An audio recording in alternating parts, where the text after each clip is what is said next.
नमस्कार, स्वागत है आपके अपने YouTube चैनल सामान्य ज्ञान की गंगा पर। चलिए बिना देरी किए वीडियो को शुरू करते हैं। ट्रेन के एसी कंपार्टमेंट में मेरे सामने की सीट पर बैठी लड़की ने मुझसे पूछा, हेलो, क्या आपके पास इस मोबाइल की सिम निकालने की पिन है?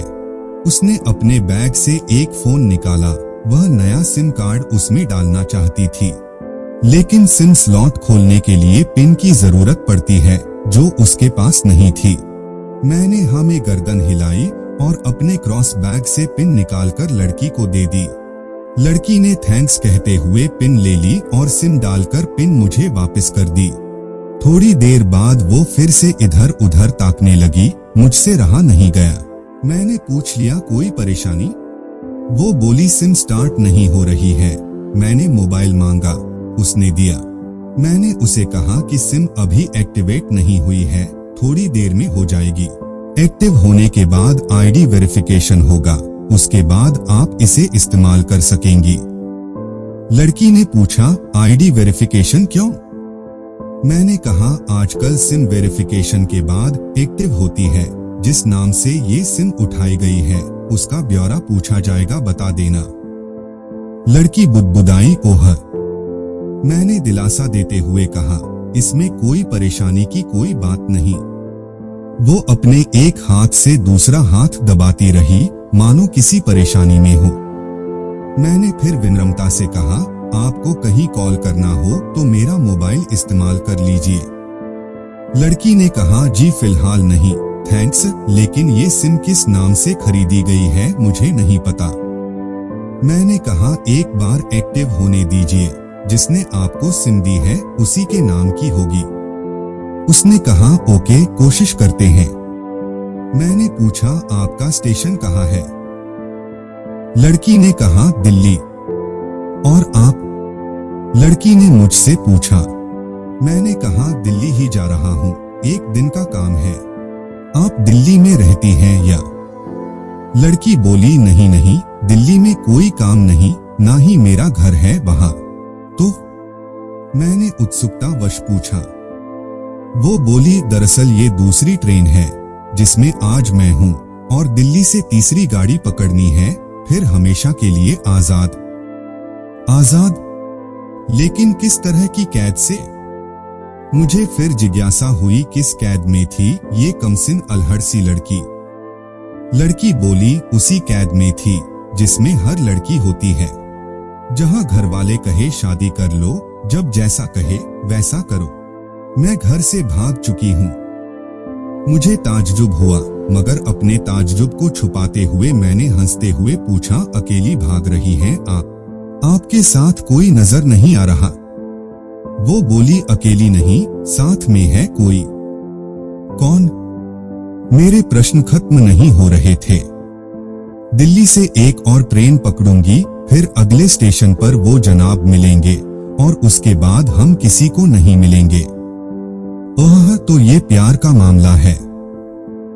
उसने कहा, जी। मैंने उसे बताया कि मैंने भी लव मैरिज की है।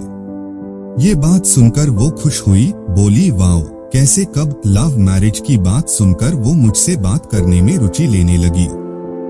मैंने कहा, कब, कैसे कहा? वो मैं बाद में बताऊंगा, पहले आप बताओ आपके घर में कौन कौन है?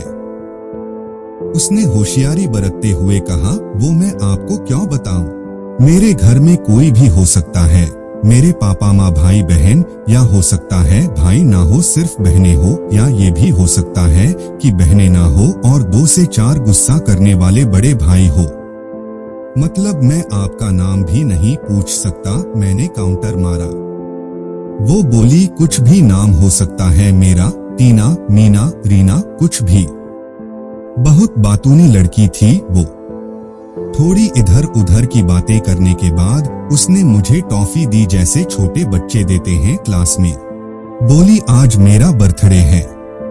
मैंने उसकी हथेली से टॉफी उठाते बधाई दी और पूछा, कितने साल की हुई हो? वो बोली, 18। मतलब भागकर शादी करने की कानूनी उम्र हो गई आपकी? वो हंसी। कुछ ही देर में काफी फ्रैंक हो चुके थे हम दोनों। जैसे बहुत पहले से जानते हो एक दूसरे को डोट। मैंने उसे बताया कि मेरी उम्र 35 साल है, यानी 17 साल बड़ा हूँ। उसने चुटकी लेते हुए कहा, लग तो नहीं रहे हो। मैं मुस्कुरा दिया। मैंने उससे पूछा, तुम घर से भागकर आई हो, तुम्हारे चेहरे पर चिंता के निशान जरा भी नहीं है। इतनी बेफिक्री मैंने पहली बार देखी। खुद की तारीफ सुनकर वो खुश हुई, बोली, मुझे उन जनाब ने, मेरे लवर ने पहले से ही समझा दिया था कि जब घर से निकलो तो बिल्कुल बिंदास रहना, घर वालों के बारे में बिल्कुल मत सोचना, बिल्कुल अपना मूड खराब मत करना, सिर्फ मेरे और हम दोनों के बारे में सोचना, और मैं वही कर रही हूँ। मैंने फिर चुटकी ली। कहा, उसने तुम्हें मुझ जैसे अनजान मुसाफिरों से दूर रहने की सलाह नहीं दी? उसने हंसकर जवाब दिया, नहीं, शायद वो भूल गया होगा ये बताना। मैंने उसके प्रेमी की तारीफ करते हुए कहा, वैसे तुम्हारा बॉयफ्रेंड काफी टैलेंटेड है। उसने किस तरह से तुम्हें अकेले घर से रवाना किया, नई सिम और मोबाइल दिया, 3 ट्रेन बदलवाई ताकि कोई ट्रैक ना कर सके। Very talented person. लड़की ने हामी भरी, बोली, बहुत टैलेंटेड है वो, उसके जैसा कोई नहीं। मैंने उसे बताया कि मेरी शादी को 10 साल हुए हैं, एक बेटी है 8 साल की और एक बेटा 1 साल का। ये देखो उनकी तस्वीर। मेरे फोन पर बच्चों की तस्वीर देखकर उसके मुंह से निकल गया, सो क्यूट। मैंने उसे बताया कि ये जब पैदा हुई तब मैं कुवैत में था, एक पेट्रो कंपनी में बहुत अच्छी जॉब थी मेरी, बहुत अच्छी सैलरी थी। फिर कुछ महीनों बाद मैंने वो जॉब छोड़ दी और अपने ही कस्बे में काम करने लगा। लड़की ने पूछा, जॉब क्यों छोड़ी? मैंने कहा, बच्ची को पहली बार गोद में उठाया तो ऐसा लगा जैसे मेरी दुनिया मेरे हाथों में है। 30 दिन की छुट्टी पर घर आया था, वापस जाना था, लेकिन जा ना सका। इधर बच्ची का बचपन खर्च होता रहे, उधर मैं पूरी दुनिया कमा लूं तब भी घाटे का सौदा है। मेरी 2 टके की नौकरी, बचपन उसका लाखों का। उसने पूछा, क्या बीवी बच्चों को साथ नहीं ले जा सकते थे वहां? मैंने कहा, काफी टेक्निकल मामलों से गुजरकर एक लंबे समय के बाद रख सकते हैं, उस वक्त ये मुमकिन नहीं था। मुझे दोनों में से एक को चुनना था, आलीशान रहन सहन के साथ नौकरी या परिवार। मैंने परिवार चुना, अपनी बेटी को बड़ा होते देखने के लिए। मैं कुवैत वापस गया था, लेकिन अपना इस्तीफा देकर लौट आया। लड़की ने कहा, वेरी इम्प्रेसिव। मैं मुस्कुराकर खिड़की की तरफ देखने लगा। लड़की ने पूछा, अच्छा आपने तो लव मैरिज की थी ना, फिर आप भागकर कहाँ गए? कैसे रहे और कैसे गुजरा वो वक्त? उसके हर सवाल और हर बात में मुझे महसूस हो रहा था कि ये लड़की लकड़पन के शिखर पर है, बिल्कुल नासमझ और मासूम छोटी बहन सी। मैंने उसे बताया कि हमने भागकर शादी नहीं की, और ये भी है कि उसके पापा ने मुझे पहली नजर में सख्ती से रिजेक्ट कर दिया था। उन्होंने आपको रिजेक्ट क्यों किया? लड़की ने पूछा। मैंने कहा, रिजेक्ट करने का कुछ भी कारण हो सकता है, मेरी जाति, मेरा काम, घर परिवार। बिल्कुल सही, लड़की ने सहमति दर्ज कराई और आगे पूछा, फिर आपने क्या किया? मैंने कहा, मैंने कुछ नहीं किया, उसके पिता ने रिजेक्ट कर दिया, वहीं से मैंने अपने बारे में अलग से सोचना शुरू कर दिया था। खुशबू ने मुझे कहा कि भाग चलते हैं, मेरी वाइफ का नाम खुशबू है। मैंने 2 टूक मना कर दिया। वो 2 दिन तक लगातार जोर देती रही कि भाग चलते हैं। मैं मना करता रहा। मैंने उसे समझाया कि भागने वाले जोड़े में लड़के की इज्जत पर कोई खास फर्क नहीं पड़ता, जबकि लड़की के पूरे कुल की इज्जत धुल जाती है। भगाने वाला लड़का उसके दोस्तों में हीरो माना जाता है, लेकिन इसके विपरीत जो लड़की प्रेमी संग भाग रही है वो उल्टा कहलाती है। मोहल्ले के लड़के उसे चालू कहते हैं। बुराइयों के तमाम शब्दकोश लड़की के लिए इस्तेमाल किए जाते हैं। भागने वाली लड़की आगे चलकर 60 साल की वृद्धा भी हो जाएगी, तब भी जवानी में किए उस कांड का कलंक उसके माथे पर से नहीं मिटता। मैं मानता हूं कि लड़का लड़की को तौलने का ये दोहरा मापदंड गलत है, लेकिन हमारे समाज में है तो ये नजरिया गलत है, मगर सामाजिक नजरिया यही है। वो अपने नीचे का होंठ दांतों तले पीसने लगी। उसने पानी की बोतल का ढक्कन खोलकर एक घूंट पिया। मैंने कहा अगर मैं उस दिन उसे भगा ले जाता तो उसकी माँ तो शायद कई दिनों तक पानी भी ना पीती, इसलिए मेरी हिम्मत ना हुई कि ऐसा काम करूं। मैं जिससे प्रेम करूं उसके माँ बाप मेरे माँ बाप के समान ही है, चाहे शादी ना हो तो ना हो। कुछ पल के लिए वो सोच में पड़ गई, लेकिन मेरे बारे में और अधिक जानना चाहती थी। उसने पूछा, फिर आपकी शादी कैसे हुई? मैंने बताया कि खुशबू की सगाई कहीं और कर दी गई थी।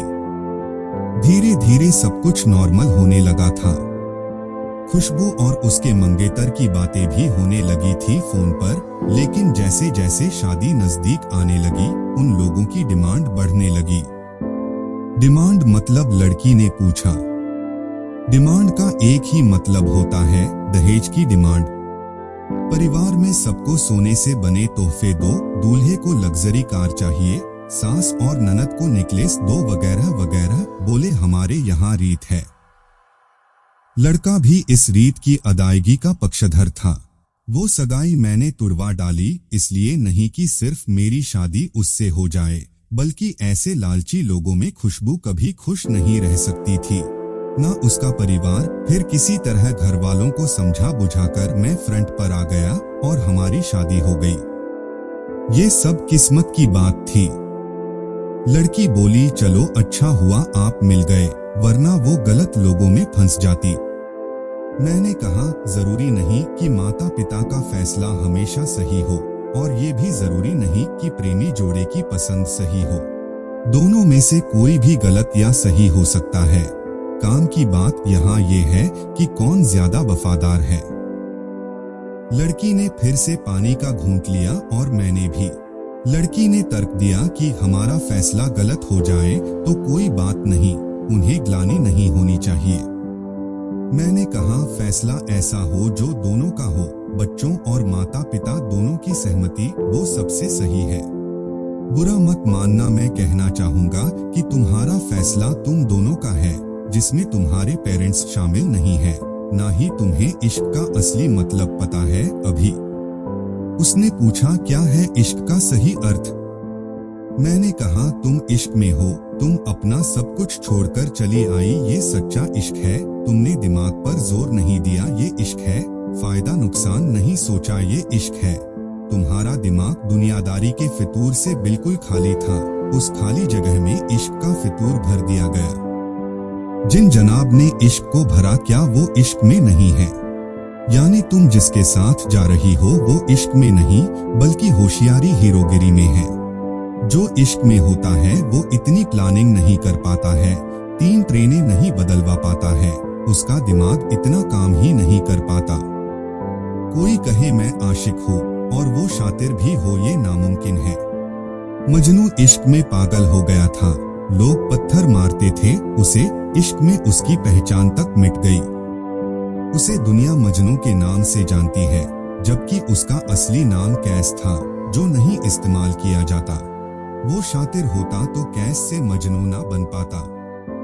फरहाद ने शीरी के लिए पहाड़ों को खोदकर नहर निकाल डाली थी और उसी नहर में उसका लहू बहा था। वो इश्क था। इश्क में कोई फकीर हो गया, कोई जोगी हो गया, किसी माझी ने पहाड़ तोड़कर रास्ता निकाल लिया, किसी ने अतिरिक्त दिमाग नहीं लगाया, चालाकी नहीं की। लालच, हवस और हासिल करने का नाम इश्क नहीं है। इश्क समर्पण करने को कहते हैं, जिसमें इंसान सबसे पहले खुद का समर्पण करता है, जैसे तुमने किया, लेकिन तुम्हारा समर्पण हासिल करने के लिए था, यानी तुम्हारे इश्क में लालच की मिलावट हो गई। लकड़ी अचानक खो सी गई, उसकी खिलखिलाहट और खिलंदड़ापन एकदम से खामोशी में बदल गया। मुझे लगा मैं कुछ ज्यादा बोल गया, फिर भी मैंने जारी रखा। मैंने कहा, प्यार तुम्हारे पापा तुमसे करते हैं, कुछ दिनों बाद उनका वजन आधा हो जाएगा। तुम्हारी माँ कई दिनों तक खाना नहीं खाएगी, ना पानी पिएगी। जबकि आपको अपने आशिक को आजमा कर देख लेना था, ना तो उसकी सेहत पर फर्क पड़ता, ना दिमाग पर। वो अक्लमंद है, अपने लिए अच्छा सोच लेता। आजकल गली मोहल्ले के हर तीसरे लौंडे लपाटे को जो इश्क हो जाता है, वो इश्क नहीं है, वो सिनेमा जैसा कुछ है। एक तरह की स्टंटबाजी, डेयरिंग, अलग कुछ करने का फितूर, और कुछ नहीं। लड़की का चेहरे का रंग बदल गया, ऐसा लग रहा था वो अब यहाँ नहीं है, उसका दिमाग किसी अतीत में टहलने निकल गया है। मैं अपने फोन को स्क्रॉल करने लगा, लेकिन मन की इंद्री उसकी तरफ थी। थोड़ी ही देर में उसका और मेरा स्टेशन आ गया। बात कहां से निकली थी और कहां पहुंच गई। उसके मोबाइल पर मैसेज टोन बजी, देखा, सिम एक्टिवेट हो चुकी थी। उसने चुपचाप बैग में से आगे का टिकट निकाला और फाड़ दिया। मुझे कहा एक कॉल करना है, मैंने मोबाइल दिया। उसने नंबर डायल करके कहा, सॉरी पापा, और सिसक सिसक कर रोने लगी। सामने से पिता भी फोन पर बेटी को संभालने की कोशिश करने लगे। उसने कहा, पिताजी आप बिल्कुल चिंता मत कीजिए, मैं घर आ रही हूँ। दोनों तरफ से भावनाओं का सागर उमड़ पड़ा। हम ट्रेन से उतरे, उसने फिर से पिन मांगी, मैंने पिन दी। उसने मोबाइल से सिम निकालकर तोड़ दी और पिन मुझे वापस कर दिया। ये मेरा दावा है, माता पिता से ज्यादा तुम्हें दुनिया में कोई प्यार नहीं करता। साथियों, हम आशा नहीं, पूरा विश्वास करते हैं कि हमारी आज की ये वीडियो आपको जरूर पसंद आई होगी, और यदि वीडियो पसंद आई हो तो वीडियो को लाइक करें, शेयर करें, और चैनल पर पहली बार आए हैं तो चैनल को भी जरूर सब्सक्राइब करें, हमारे आने वाली हर नई वीडियो सबसे पहले देखने के लिए। वीडियो देखने के लिए आपका बहुत बहुत धन्यवाद।